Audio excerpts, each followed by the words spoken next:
వాళ్ళే మిద్దులకి ఎగురులాడుతున్నారు. మేము ఇంత చేసినాం, మేము ఇంత చేసినాం, మేము ఇంత చేసినాం. ప్రజలనాలి ఆ మాట.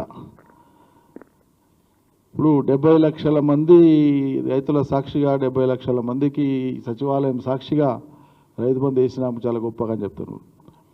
మరి గతంలో 3 సార్లు, ఒకసారి అరకొర వేసి 2 సార్లు ఎగ్గొట్టినందుకు సంబరమా? మీ అసమర్థత వల్ల 512 మంది రైతుల మరణాలు 18 మాసాల కాలంలో జరిగినందుకు సంబరాలా? బోనస్ పేరు చెప్పి అరకొర ఇచ్చి బోనస్ మొత్తం ఇచ్చినట్లు ప్రజలకు ఒక భ్రమ కల్పించడం, ఆ కల్పించినందుకు, విజయవంతంగా కల్పించినందుకు సంబరాలా? గతంలో మాట్లాడినప్పుడు కేసీఆర్ సర్కార్ గుట్టలకు, రాళ్లకు, రప్పలకు రైతు బంధు ఇచ్చింది. వాళ్ళు వెనువెంటనే వచ్చినాక చెప్పిన మాట, మేము వాటన్నిటినీ కూడా క్రమబద్ధీకరించి సరిచేసి చేస్తాం. దానికి ఒక క్యాబినెట్ సబ్ కమిటీ వేస్తున్నాం. జూలై 15 లోపల క్యాబినెట్ సబ్ కమిటీ రిపోర్ట్ ఇస్తుంది, దాని ఆధారంగా చేస్తామని మాట్లాడారు. ఆ తదుపరి కొంతకాలానికి వ్యవసాయ శాఖ మంత్రి తుమ్మల నాగేశ్వరరావు గారు మాట్లాడుతూ సుమారు 25,000 కోట్ల రూపాయలు అనర్హులకు అందినాయి, రాళ్ళు రప్పలకు అందినాయని మాట్లాడినారు. అంటే దాదాపు 1/3 ఆఫ్ ది టోటల్ 11 విడతలుగా మేము చేసినటువంటి దాంట్లో నిరర్థకమైంది అన్నట్లు మాట్లాడినారు. ఇవన్నీ సరిచేసే మేము అన్నీ చేసుకొస్తామని చెప్పినారు. ఇవన్నీ కాలయాపన చేయడానికి, రైతు బంధు ఇవ్వడానికి, కాలయాపన చేయడానికి ఇవన్నీ సాకులు చెప్పుకుంటూ వచ్చి ఇప్పుడు స్థానిక సంస్థల ఎన్నికలు వస్తున్నాయి కాబట్టి గడ్డకెక్కడానికి ఇప్పుడేం మాట్లాడుతున్నారు? ఏదో మొత్తం విజయం చేకూరినట్లు, మొత్తం ప్రపంచానికి గెలిచినట్లు సంబరం చేసుకుంటూ 70 లక్షల మంది రైతులకు మేము మొత్తం ఇస్తున్నామని చెప్పినారు. మరి గతంలో బీఆర్ఎస్ ప్రభుత్వం ఇచ్చింది 70 లక్షల మంది రైతులకే కదా. ఆనాడు 70 లక్షల మంది రైతులకు రైతు బంధు ఇచ్చిన దాంట్లో నిజంగానే పొరపాట్లు జరిగి ఉంటే మీరు ఇలా అసమర్థులై ఉండి, చాతగానోళ్ళై ఉండి మళ్ళీ అదే 70 లక్షల మందికి ఇస్తున్నారా? లేకుంటే మీరు తప్పు మాట్లాడినారా? క్షమాపణ చెప్పండి. మరి సింపుల్ కదా. మీరు అన్నదేంటి? కేసీఆర్ సర్కార్లో 11 విడతలలో పోయినటువంటి రైతు బంధులో రాళ్ళు రప్పలకు పోయినాయి, మేము అన్నీ తీసేసి చక్కగా చేసి ఇస్తామని మరి ఇవాళ అదే 70 లక్షల మంది రైతులకు ఇస్తున్నారు కదా. మీరు చాలా తక్కువ మందికి మాత్రమే ఏకఫసలా పంట ఉండి, అంటే చెరువులలో, కుంటలలో ముంపుకు గురైనటువంటి రైతులే ఒక పంటనే పండుతాయి కాబట్టి అటువంటి వాళ్ళకి ఇప్పుడు రైతు బంధు ఎగ్గొట్టినారు. రంగారెడ్డి జిల్లాలో ఉండేటువంటి 9 మండలాలకు ఎగ్గొట్టినారు. 4 రోజుల ముందే ముఖ్యమంత్రి గారు రంగారెడ్డి జిల్లా రైతుల యొక్క కూరగాయల పంటలు లేకపోతే హైదరాబాద్ నగరంలో ఉండేటువంటి ప్రజలకు కూరగాయలు పుట్టవని చెప్పి మాట్లాడి 4 రోజుల తర్వాత కూరగాయలు పండించేటువంటి ఈ హైదరాబాద్ రైతాంగానికి, అంటే రంగారెడ్డి జిల్లా రైతాంగానికి, 9 మండలాల రైతాంగానికి రైతు బంధు ఎగ్గొట్టిస్తున్నారు. వాళ్ళు ఇలా ఆందోళన చేస్తున్నారు. దీనికోసం మీరు సంబరం చేస్తున్నారా? ఇంకో విషయం మేము స్పష్టంగా చెప్తున్నాం. మేము ఆనాడు చెప్పినాం, ఈనాడు చెప్పినాం. రైతు బంధు అనేటువంటిది కేసీఆర్ గారి యొక్క మానసపుత్రిక. ఒక సంక్షోభంలో గత సమైక్య రాష్ట్రంలో విధ్వంసమైనటువంటి తెలంగాణ రైతాంగం, తెలంగాణ వ్యవసాయ రంగాన్ని ఒక ఉన్నత స్థితికి తీసుకురానికే, ఆత్మవిశ్వాసం కల్పించడానికే, సంక్షోభం నుంచి బయటేయనికే, బతుకుతో కూడినటువంటి భారంతో కూడినటువంటి జీవితం కాకుండా ఒక బంగారు జీవితం రైతాంగం జీవించాలని వ్యక్తులకు మేలు చేయడం కాదు, ఒక రంగానికి మేలు చేసేటువంటి సదాశయంతోనే రైతు బంధు పథకాన్ని తీసుకొచ్చినామని ఆనాడు కేసీఆర్ గారు పలుమార్లు చెప్పినారు. మేము అక్షరాల అదే అమలు చేసి చూపించినాం. అద్భుతమైనటువంటి ఫలితాలు ఇచ్చింది. అది గ్రామీణ ప్రాంతాల ముఖ చిత్రం మారింది. రాష్ట్ర ఆర్థిక వ్యవస్థ పెరిగింది, దాని నుంచి ప్రజల కొనుగోలు శక్తి పెరిగింది. ఎక్కడైనా ఒకటి అనారోగ్యం పొందితే ప్రభుత్వం, ఏ ప్రభుత్వం అయినా ఎప్పుడైనా సరే దాన్ని సరి చేసుకోవచ్చు అని కూడా చెప్పినాం. కానీ మీరు దీన్ని చిలువలు వలువలు చేసి అసలు అనర్హులకే దక్కింది అనేటువంటి మాటలు మాట్లాడి మరి మీరు అలా అంతిమంగా ఎన్నికల ముందు మొత్తం రైతాంగానికి, మేము గతంలో ఇచ్చినటువంటి రైతాంగానికి 5 ఎకరాలు 10 ఎకరాలు అన్నోళ్ళు, ఇవన్నీ మాట్లాడిన వాళ్ళు, అవి మాట్లాడిన వాళ్ళు అన్నీ పక్కకు పెట్టి అలా మొత్తం భూమి కలిగిన రైతులకంతా ఇవ్వడానికి సిద్ధపడ్డారు. సంతోషం. రేపు ఈ స్థానిక సంస్థల ఎన్నికలు ముగిసినాక ఇది ఎన్నికల స్టంట్ కాదు, ఎన్నికల కోసం మాత్రమే కాదు అని మీ చిత్తశుద్ధిని నిరూపించుకోవాలంటే సాక్షాత్తు ముఖ్యమంత్రి, వ్యవసాయ మంత్రి, ఆర్థిక మంత్రి ముగ్గురు కలిసి తెలంగాణ ప్రజలకు ఒక బహిరంగ ప్రకటన ఇవ్వండి. ఈ పథకం ఇదే విధంగా ఇప్పుడు ఈ విడత ఎట్లయితే ఇచ్చినామో, అందరూ రైతులకు ఎట్లయితే ఇచ్చినామో, మిగిలిపోయిన వాళ్ళకు కూడా ఏదైతే ఇవ్వాలనో వాళ్ళకు కూడా ఇచ్చి, రంగారెడ్డి జిల్లా 9 మండలాలకు కూడా ఇచ్చి, ఈ 70 లక్షల పైచిలకు రైతులకు ఇప్పుడు ఇచ్చినటువంటి విధంగానే భవిష్యత్తులో కూడా ఈ రైతు బంధు పథకం ఇట్లే కొనసాగుతుంది అని చెప్పి దమ్ము ధైర్యం ఉంటే మీరు ప్రకటించండి. ఎందుకంటే మాకున్న క్రెడిబుల్ ఇన్ఫర్మేషన్ నేను గతంలో కూడా చెప్పిన ఇక్కడి నుంచే ప్రెస్ మీట్లో, ఈ స్థానిక సంస్థల ఎన్నికల తర్వాత ఖచ్చితంగా ఈ ప్రభుత్వం రైతు బంధు పథకాన్నే ఎత్తేయబోతున్నది. బోనస్ పేరు మీదనో పంటల గిట్టుబాటు ధర పేరు మీదనో మరో నామకరణమో చేసి వక్రీకరించి ప్రజలను మరోసారి కొత్తగా భ్రమలకు గురి చేసి అసలు పథకాన్నే దీన్ని వదిలేసి మంగళం పాడనున్నది అనేటువంటిది మాకు ఉండేటువంటి స్పష్టమైనటువంటి సమాచారం. దీని మీద ప్రభుత్వ పెద్దలే ప్రజలకు క్లారిఫై చేయాలని చెప్పి మేము విజ్ఞప్తి చేస్తా ఉన్నాం. మీరు చేసేది చేయండి, మీకు చేతనేది మీరు మాట ఇచ్చిందే మీరు చేయండి, మీ మాట నిలుపుకోండి అనే ప్రజలు కోరుతున్నారు. ప్రతిపక్ష పార్టీగా మేము కోరుతున్నాం, అందరు కోరుతున్నారు. దానికి మా మీద నిందలు ఎందుకు వేయాలి, కేసీఆర్ మీద నిందలు ఎందుకు వేయాలి, మా పార్టీ మీద నిందలు ఎందుకు వేయాలి? ఏమవసరం ఉంది మీకు? అభ్యంతరకరమైనటువంటి ఆక్షేపణీయమైనటువంటి మాటలు, అదే ఉన్మాద భాష, మళ్ళా ఏమవసరం ఉంది? అంటే ఉరి చేయాలని మాట్లాడుతూ ఈ అంగుష్ట మాతృలకు అపర భగీరథుడికి ఈ పోలికనా అన్నట్టు నాకు అర్థం కాదు. ఎన్నికల రాజకీయాలలో పార్టీలు గెలుస్తాయి, అభ్యర్థులు గెలుస్తారు, ఓడిపోతారు, ప్రభుత్వాలు వస్తుంటాయి పోతుంటాయి. ఈ దేశంలో మహామహులు పార్టీలు కూడా ఓడిపోయినాయి, గెలిచినాయి.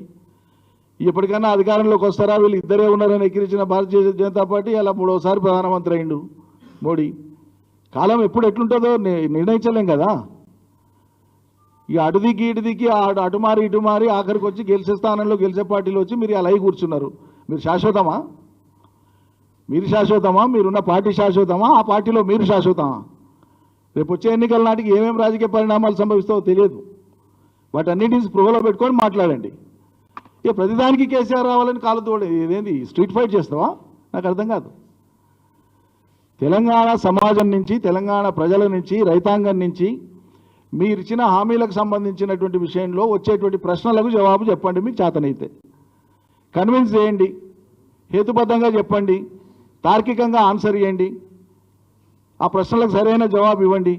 అది మాట్లాడమంటే కాలు దువ్వినట్లు కొట్లాడకు వస్తావా లేదా అన్నట్లు మాట్లాడి చిన్న చేసేటువంటి మళ్ళీ ఆయన మీతోనెట్లా అండి? ఏడ మొదలు పెట్టాలి కేసీఆర్ మీ దగ్గరికి వస్తే? దేవాదులు ఆడుందో తెలియదు, ఏ ఏటి మీద ఏ ప్రాజెక్ట్ ఉందో తెలియదు, ఏ బేసిన్లో ఎక్కడ ఏముందో తెలియదు. ఇక మీతోనొచ్చి కేసీఆర్ మాట్లాడాలన్నా? రాష్ట్ర ప్రజానీకానికి వాస్తవాలు చెప్పే ఉద్దేశంతోనే గతంలో కేసీఆర్ గారు సాగునీటి వనరుల మీద, వాటి వినియోగం మీద, నదీ జలాల హక్కుల మీద, తెలంగాణ మీద, తెలంగాణకు జరిగిన అన్యాయాల మీద, ఇప్పుడు కట్టే ప్రాజెక్టుల మీద, కట్టాల్సిన ప్రాజెక్టుల మీద, పొరుగు రాష్ట్రాల హక్కుల మీద, కేంద్ర ప్రభుత్వ వైఖరి మీద పూసగుచ్చినట్లు శాసనసభలో ప్రజెంటేషన్ పెట్టి కోట్లాది మందికి అది అర్థమయ్యేటట్లు వివరించారు. మీ పార్టీ పారిపోయింది అన్నాడు. మీరు పాత్రదారులు మారంగానే మళ్ళీ కేసీఆర్ కొత్త విషయం వేసుకొచ్చి మీకు చెప్పాలనా? మీ పార్టీ ఆనాడు ఉండేటువంటి మీ పార్టీ నాయకులు పారిపోయినారు కదా, మేము ప్రిపేర్డ్ చేయలేమని పారిపోయారు కదా. ఇవాళ ముఖ్యమంత్రి మారి మీరు అధికారంలోకి రాగానే మీకు కొత్తగా మళ్ళీ వేషం వేసుకొచ్చి జవాబు చెప్పాలా? మీ పాత్రలు మారినప్పుడల్లా తెలంగాణ సమాజానికి అర్థం కాలేదు ఇది వరకు. రేపు సందర్భం వస్తే నిజంగానే మీరు పెట్టండి. కేసీఆర్ లెటర్ రాస్తేనే మీరు పెట్టాలా? మీరు పెట్టేది పెట్టండి. మాట్లాడేటోళ్ళు మా వాళ్ళు చాలామంది మాట్లాడతారు. వాళ్ళు మాట్లాడిన దాంట్లో సారం లేకపోతే ప్రజలే గ్రహిస్తారు కదా. మా హరీష్ రావు, మా కేటీఆర్, మా ప్రశాంత్ రెడ్డి, మా గంగులను, ఇంకెవరో అక్కడుండే శాసనసభ్యులు, గౌరవ శాసనసభ్యులు మీరు సభ పెట్టి అంశాలు లేవనెత్తితే మాట్లాడితే మిమ్మల్ని కాదు కన్విన్స్ చేసేది. మీరు మాట్లాడినా, వాళ్ళు మాట్లాడినా, మా వాళ్ళు మాట్లాడినా, ఇంకోరు మాట్లాడినా ప్రజలు కదా కన్విన్స్ కావాల్సింది. ప్రజలు కన్విన్స్ అవుతారు. పెట్టండి. మీరు మీ మంత్రులు మీరు ఎన్ని గంటలు తీసుకుంటారో ఒక క్షణం మైక్ కట్ చేయకుండా అన్ని గంటలు అంతే సమయం మా వాళ్ళకి ఇవ్వండి, పెట్టండి, చూద్దాం, దేఖలింగే. తెలంగాణ ప్రజల యొక్క హక్కులను అవతలి గట్టబెట్టేందుకు జరుగుతున్నటువంటి ప్రయత్నాలని అలా తెలంగాణ సమాజం ప్రశ్నిస్తున్నది. మీరు కంకణం కట్టుకొని ఉన్నారు అవతలికి దారాదత్తం చేయనికే. దానికి బీజేపీ వంత పారుతున్నది. మేడిగడ్డ 2 పిల్లర్లు మాత్రమే కుంగిపోతే మొత్తం కాళేశ్వరం కులేశ్వరం అని మాట్లాడుతాం. రాష్ట్ర ప్రజల ట్యాక్సులతో కట్టినటువంటి ఒక ప్రాజెక్టులో ఏదైనా చిన్న లోపం జరిగితే దాన్ని సరిదిద్దుకోవాలి. మీ ఎస్ఎల్బీసీ కుప్పగులి అనేది మంది తెచ్చి సిగ్గు అనిపిస్తలేదా మీకు? దాని మీద కమిషన్ కూడా వేయలేదు, మీరు శివాలను కూడా బయటికి తీయలేదు. కేవలం 2 పిల్లర్లను రిపేర్ చేస్తే అయిపోయేటువంటి దానికి ప్రాజెక్టుల సముదాయం కాళేశ్వరం అనేది ఒక బ్యారేజ్ కాదని చిన్నపిల్లలకు చెప్పినట్లు చెప్పినాం. బడి పిల్లలకు కూడా అర్థమైంది అలా. ఇక ముఖ్యమంత్రికి అర్థం కాకపోతే మేమేం చేస్తాం? ఇప్పుడు తెలంగాణ ప్రాజెక్టులకు నీటి లభ్యత లేదని, కేటాయింపులు లేవని ఆంధ్రప్రదేశ్ రాష్ట్రం మొదటి నుంచి వ్యతిరేకంగా లేఖలు ఇస్తూ వస్తుంది, అభ్యంతరాలు చెప్తూ వస్తుంది కేంద్రానికి. తెలంగాణలో కడుతున్న ప్రాజెక్టులు కానీ, ఇదివరకు కట్టినవి కానీ, వరద జలాల మీద ఆధారపడి కృష్ణా బేసిన్లో కట్టిన ప్రాజెక్టులు కానీ నీటి లభ్యత లేదు, నీటి కేటాయింపు లేదు కాబట్టి ఇటువంటి ఈ ప్రాజెక్టులకు మీరు అనుమతి లేదు అని చెప్పి చంద్రబాబు నాయుడు గారు అనేక లేఖలు రాసిండ్రు, అనేక సందర్భాల్లో రాసిండ్రు. మరి మీకో సూత్రం వర్తిస్తుంది ఆంధ్రప్రదేశ్కు, చంద్రబాబు నాయుడుకు, మాకో సూత్రం వర్తిస్తుందా? మరి అలా గోదావరి బనకచెర్ల లింక్ ప్రాజెక్టు కోసం ఏ అనుమతులు లేకుండా నీటి కేటాయింపులు ఉన్నాయా ఆ ప్రాజెక్టుకు? కేంద్రం అనుమతి ఇచ్చిందా? మరి ఇప్పుడు అర్జెంటుగా కేంద్రంతో మీరు భాగస్వామి కాబట్టి ఎన్డీఏతో అర్జెంటుగా అనుమతులు తీసుకుంటే అన్ని అంతకుముందున్న నిబంధనలన్నీ తుంగలోకి దొక్కుతారా?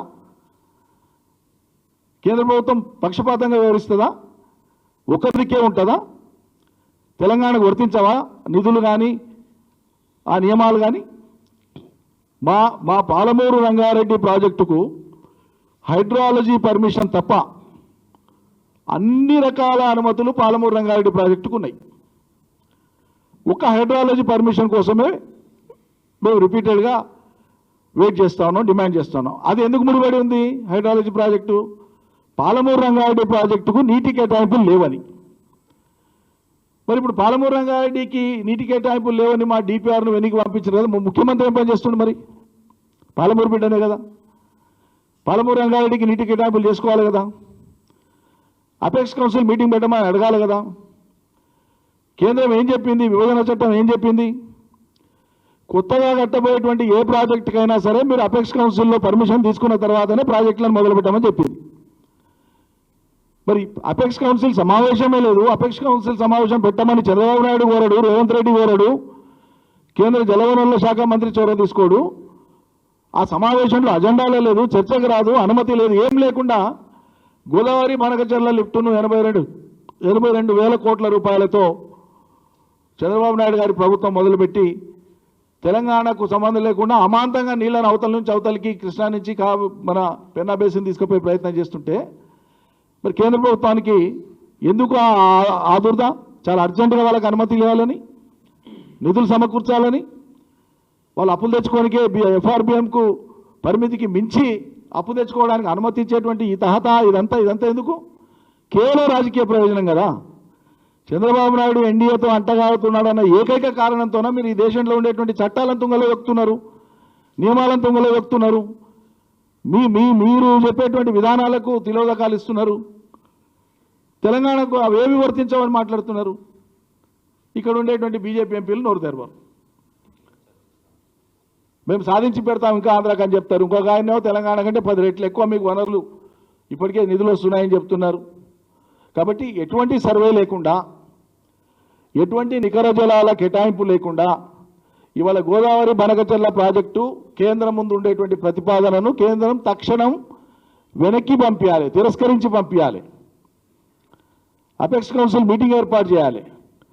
2 రాష్ట్రాల మధ్య గోదావరి కృష్ణాలో ఉండేటువంటి నదులకు సంబంధించినటువంటి నీటి వాటాల శాశ్వత పరిష్కారం కోసం చొరవ చూపాలి. అది సంపూర్ణం కావాలి ఆ ప్రక్రియ. అప్పటిదాకా గోదావరి బనకచెర్ల లింక్ ప్రాజెక్టుకు ఏ రకమైన అనుమతులు ఇచ్చినా కూడా అది తెలంగాణకు గొడ్డలు పెట్టే, దాన్ని ఆపకపోతే ఈ కాంగ్రెస్ ప్రభుత్వం యొక్క చాతగానితనము, దాంతోపాటు తెలంగాణ ప్రయోజనాలను శాశ్వతంగా పణంగా పెట్టినట్లే అవుతుంది. దీని మీద దృష్టి పెట్టమంటే కాళేశ్వరాన్ని కూలేశ్వరం అని ఆనందపడడం, కేసీఆర్కు సవాల్ విసిరి వస్తావా రావా అని చెప్పి మాట్లాడడం, తొడలు కొట్టడం, రంకేలేడు, ఇదేందండి? దీనివల్ల వచ్చేటువంటిది ఏమీ లేదు. దీనివల్ల వచ్చేది కానీ ఒరిగేది కానీ ఏమీ లేదు. కేసీఆర్ ఒక ప్రాజెక్టు కట్టలే అంటాడు, ఒక ప్రాజెక్టు నుంచి నీళ్ళు వెళ్ళి అంటాడు. కాళేశ్వరం నుంచి మారిన నీళ్ళని ఎక్కడివి? మేడిగడ్డ ఏం చేయకుండా ఉండి నేను తుమ్మిడేటి దగ్గర పర్మిషన్లు తీసుకొస్తాను మహారాష్ట్రకి ఒప్పించి, కొద్దిసేపటికి అజ్యూమింగ్ ఫర్ సెకండ్ తుమ్మిడి కట్టి నువ్వు కట్టినవే అనుకో, కొద్దిసేపటికి ఇప్పుడు కాళేశ్వరంలో అంతర్భాగంగా కేసీఆర్ నిర్మించినటువంటి ఆ జలాశయాలు, ఆ పంప్ హౌజులు, ఆ టనల్స్, ఆ కెనాల్స్, ఆ రిజర్వాయర్స్ ఇవేవి లేకుండా నువ్వు ఒక్క చుక్క కాళేశ్వరం నీళ్ళు ఇస్తావా తెలంగాణకు? తెలుసా నీకు ఇంతకు ఆ నీళ్ళు ఎట్లా మారుతాయో? ఒక్కనాడైనా మీరు మీ మంత్రులపై కాళేశ్వరం ప్రాజెక్టు యొక్క ఆమూలాగ్రం అక్కడ ఏముంది అసలు అనేటువంటిది పరిశీలించరా? ఆ సోగే లేదు. 18 నెలలైంది నువ్వు ప్రశ్నిస్తున్నావు కేసీఆర్ నిలిచినావా అని. పాలమూరు రంగారెడ్డిలో మొత్తం 27,160 ఎకరాల భూమి ఉంటే 27,000 ఎకరాల భూమిని అక్వైర్ చేసినాం, కాంపెన్సేషన్ ఇచ్చినాం, రిహాబిలిటేషన్ చేసినాం, 5 రిజర్వాయర్లు కట్టినాం, 4 పంపింగ్ స్టేషన్లు పూర్తి చేసినాం. మిగిలిన కొద్దిపాటి పనులు ఏవైతే ఉన్నాయో 10% వర్క్స్ ఏవైతే ఉన్నాయో అవి ఒక 3-4 నెలలు లేదా 5-6 నెలలు మనసు పెట్టి పనిచేస్తే అయిపోతాయి. ఒక 1,000-1,200 కోట్లతోన మొత్తం ప్రాజెక్టు ఫలితం ఇస్తుంది, ప్రజలు బాగుపడతారంటే నువ్వు పాలమూరు బిడ్డనని చెప్పుకొని ఇవాళటి వరకు ఆ ప్రాజెక్టు మీద ఒకనాడు దృష్టి పెట్టిందిలే, ఒకనాడు పోయి కాలు పెట్టి దాంట్లో కాలు మోపి చూసిందిలే, సమీక్ష చేసిందిలే. ఎందుకంటే అది మొత్తం కంప్లీట్ అయింది, అడిగిపోతే కనిపిస్తుంది ప్రజలకు. ఆఖరి 6 నెలల ముందు వాళ్ళ భావన, ఆఖరి 6 నెలల ముందు పోయి పనిచేసినట్లు చేసి నీళ్ళు ఇస్తే కేసీఆర్ పెండింగ్లో పెడితే మేము నీళ్ళు ఇచ్చినామని చెప్పుకోవడానికి చేసేటువంటి ప్రయత్నమే. అంతకుముందు కాంగ్రెస్ మొదలుపెట్టినప్పుడు మీరు లేరు, కాంగ్రెస్లో తెలుగుదేశంలో ఉన్న రేవంత్ రెడ్డి గారు. కాంగ్రెస్ నీళ్ళు అని దుస్థితిలో మీ నాయన చచ్చిపోతే దినవారాలు చేసుకుంటే నెత్తిగడుకొని నీళ్లు లేవని శాసనసభలో మీరు మాట్లాడిన మాటలు ఇప్పటికి రికార్డులో ఉన్నాయి. అది కాంగ్రెస్ పార్టీ యొక్క చరిత్ర, పాలమూరుకు చేసినటువంటి గొప్ప. అటువంటి పెండింగ్ పాలమూరు ప్రాజెక్టులను పూర్తి చేసింది. పాలమూరు ప్రాజెక్టులలో సింహభాగం నీళ్ళు ఇచ్చేటువంటిది కల్వకుర్తి లిఫ్ట్ ఇరిగేషన్. ఆ కల్వకుర్తి లిఫ్ట్ ఇరిగేషన్లో మొత్తం ఎలక్ట్రో మెకానికల్ వర్క్స్ నుంచి మొదలు పెడితే సర్జ్ పూల్స్, పంప్ హౌసెస్ మొత్తం పూర్తి చేసిందే టీఆర్ఎస్ సర్కార్. కేవలం 12,000 ఎకరాలకు మాత్రమే నీళ్లు ఇవ్వదగిన మోతాదుకు పనులు చేసి పూర్తి చేసింది కాంగ్రెస్. 4 లక్షల పైచిలకు ఎకరాలకి ఇలా కేఎల్ఐ కింద పారుతుందంటే నీళ్ళు ఇచ్చింది కేసీఆర్ సర్కార్. తెలంగాణ వచ్చినాక హరీష్ రావు నీటిపారుదల మంత్రిగా ఉన్న సమయంలో పూర్తి చేసినాం మేమందరం వెంబడిపడి. దానికి 5,749 కోట్ల రూపాయలు ఖర్చు అయినాయి కల్వకుర్తి లిఫ్ట్ ఇరిగేషన్కి. దాంట్లో సుమారు 4,000 కోట్ల రూపాయలు కేసీఆర్ సర్కార్ ఖర్చు చేసింది. నువ్వు 100 కోట్లు పెడితే అవుతుంది, 200 కోట్లు పెడితే అవుతుంది. మీరు తెలిసి మాట్లాడతారా, తెలియక మాట్లాడతారా, ఏదోటి మాట్లాడితే నడుస్తుందని మాట్లాడతారా? రాష్ట్ర ప్రభుత్వం పెట్టినటువంటి ఖర్చు రాష్ట్ర ప్రభుత్వం దగ్గరనే ఉంటాయి కదా లెక్కలు. మహాత్మా గాంధీ కల్వకుర్తి లిఫ్ట్ ఇరిగేషన్కి అయిన మొత్తం ఖర్చు ఎంత? 5,749 రూపాయల ఖర్చు అయింది ఇప్పటి వరకు. దాంట్లో కాంగ్రెస్ పీరియడ్లో పెట్టినటువంటిది కేవలం 2,300 కోట్లు మాత్రమే. సుమారు 4,000 కోట్ల రూపాయలు ఖర్చు పెట్టింది టీఆర్ఎస్ సర్కార్. ఇది 100 సార్లు చెప్పినాం, 1000 సార్లు చెప్పినా కూడా మళ్ళీ అదే మాట్లాడితే పాడిందే పాడరా పాసు పండ్ల దాసు అన్నట్లు ఏమైనా ఉండాలి కదా. ఇతర ప్రాజెక్టులను కూడా నీళ్ళ మోతాదు తెచ్చి నీళ్ళు ఇచ్చింది మేము చెప్పినాం ఆనాడు. కాంగ్రెస్ మొదలుపెట్టిందైనా తెలుగుదేశం మొదలుపెట్టిందైనా ఎంత ఖర్చు చేసిండ్రు, ఏ మోతాదుకు నీళ్ళు వచ్చినాయి, ఎంత సమయం పట్టింది. నీళ్ళు ఇచ్చే ఉద్దేశం ఏముంటే వీళ్ళు ఇట్లా చెయ్యరు, వీళ్ళకి నీళ్ళు ఇచ్చే ఉద్దేశం లేదు కాబట్టి ఇట్లా చేసిందని విడమరి చెప్పినాం. పోయినంతకాలం మేము శాపనార్థాలు పెట్టలే. మేము ప్రతిరోజు ఖర్చు పెట్టిన ప్రతిరోజు, పని చేసిన ప్రతిరోజు, ఫలితం ఇచ్చిన ప్రతిరోజు మేము కాంగ్రెస్ని ఆడిపోసుకోలే, తిట్టలే. ప్రజలకు ఫలితం ఇవ్వాలి. మనకు అవకాశం ఇచ్చిండ్రు, తెలంగాణ తెచ్చుకున్నాం. పోయినంతకాలం పోయిన వాళ్ళని తిడితే ఏమొస్తుంది, ఏం చేయాలో అది చేసే ఫలితం వస్తుందని నమ్మేవాళ్ళం మేము.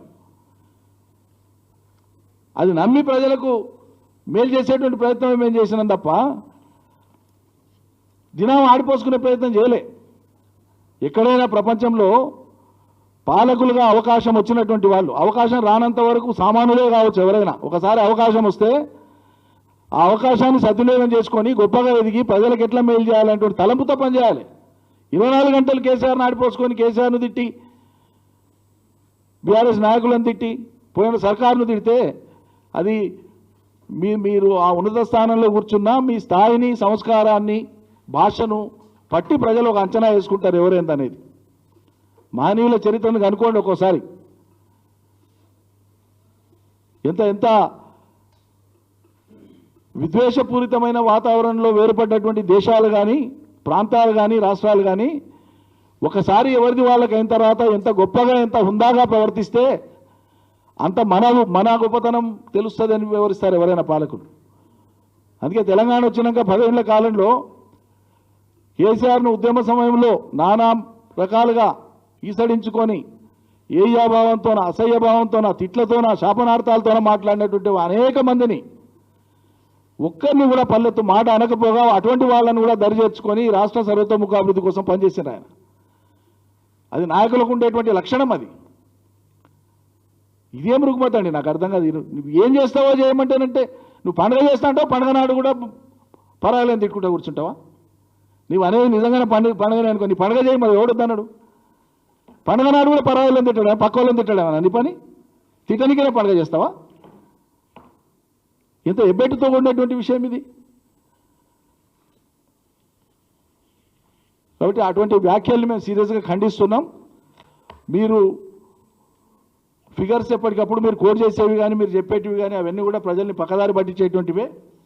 వాస్తవమైనటువంటి ఫిగర్ చెప్పాలి. మళ్ళీ డిమాండ్ చేస్తున్నాం, ఇప్పుడే రకంగా అయితే అందరికీ ఎకరాలతో నిమిత్తం లేకుండా మీరు ఇప్పుడైతే ఎట్లయితే వేస్తున్నారో రైతు బంధు ఓట్ల కోసం వేస్తున్నారో, దీని తర్వాత కూడా రైతు బంధును ఇట్లే కొనసాగిస్తాము, ఏ కటింగ్ ఉండదు, అందరికీ ఇస్తాము అనేటువంటి మాట బహిరంగంగా ముఖ్యమంత్రి గారు, ఆర్థిక మంత్రి గారు, వ్యవసాయ మంత్రి గారు ముగ్గురు కలిసి ప్రజలకు ఆశ్వాసం కల్పించండి మీకు చిత్తశుద్ధి ఉంటే. Thank you.